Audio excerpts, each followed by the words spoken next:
જય ગરવી ગુજરાત.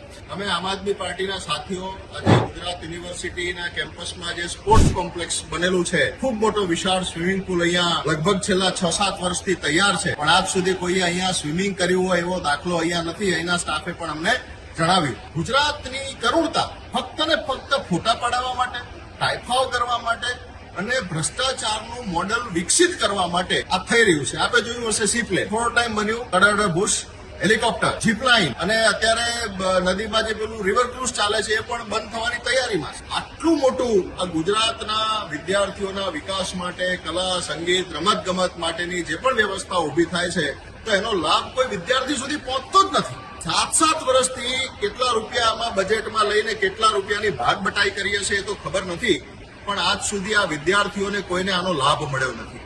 પછી ક્યાંથી ઓલિમ્પિક્સમાં ગુજરાત આવે?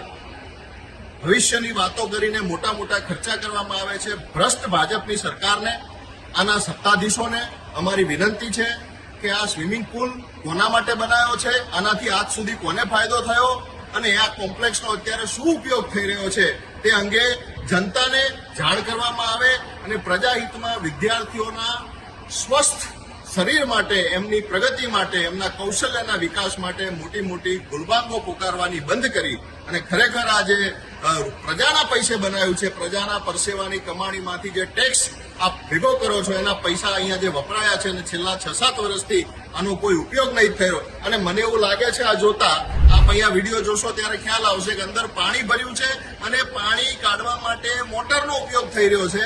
એનો મતલબ પાણીના એક્ઝિટની પણ કોઈ વ્યવસ્થા દેખાતી નથી.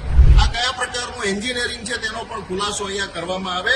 અને ગુજરાતની જનતાને પણ વિનંતી કે આપણા પૈસાનો જે દુરુપયોગ થઈ રહ્યો છે અને ભ્રષ્ટાચાર કરીને જે ઉત્સવોના તાયફા થઈ રહ્યા છે અને આપણું યુવાધન વેડફાઈ રહ્યું છે, આપણા વિદ્યાર્થીઓની, આપણા સંતાનોની, દીકરા દીકરીઓની કારકિર્દી સાથે જે ખિલવાડ થઈ રહ્યો છે, એની સામે જાગવાનો સમય આવી ગયો છે.